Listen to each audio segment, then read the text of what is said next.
Gustong paimbestigahan sa Kamara ng isang mambabata sa nangyaring aberya sa Cebu Pacific nitong nakaraang Pasko kung saan maraming pasahero ang hindi nakasakay. Mananagot daw ang Cebu Pacific kung mapapatunayang may pagkukulang sila sa nangyari. Handa naman daw humarap sa imbestigasyon ang naturang airline. May report si Cara David. Kung mapapatunayang nagpabaya ang Cebu Pacific sa kanilang operasyon nitong holiday rush, posible itong matanggalan ng prangkisa. Yan ang paniniwala ni Eastern Samar Representative Ben Evardone.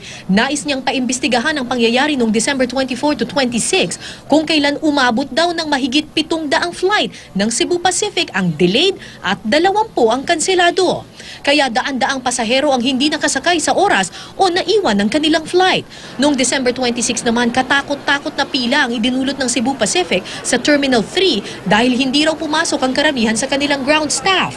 Sa prangkisa na ibinigay ng Kongreso sa Cebu Pacific, nakasaad na obligasyon nito na magbigay ng maayos na air transport services sa publiko, liban na lang kung may kalamidad o mga sitwasyong di maiiwasan. Wala namang major calamity na nangyari o typhoon, wala namang cancellation na dapat pinatupad yung CAAP.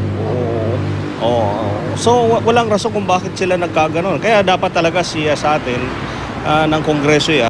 Sa Lunes, maghahain ng resolusyon si Evardone para ipaimbestigahan sa House Committee on Transportation at Committee on Legislative Franchises ang nangyaring aberya sa mga flights ng Cebu Pacific noong Pasko hanggang Bagong Taon. Kapangyarihan ng Kongreso yan dahil kami ang nagbigay sa kanila ng franchise.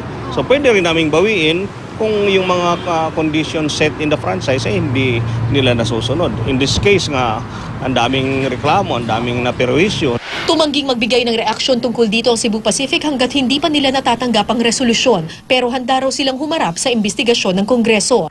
Nauna nang bumuo ng panel ang Civil Aeronautics Board matapos makatanggap ng 14 na reklamo nitong Kapaskuhan. Samantala, mahaba pa rin ang pila ng mga pasahero sa mga check-in counter ng Cebu Pacific pero hindi nasing haba nung nakaraang holiday season.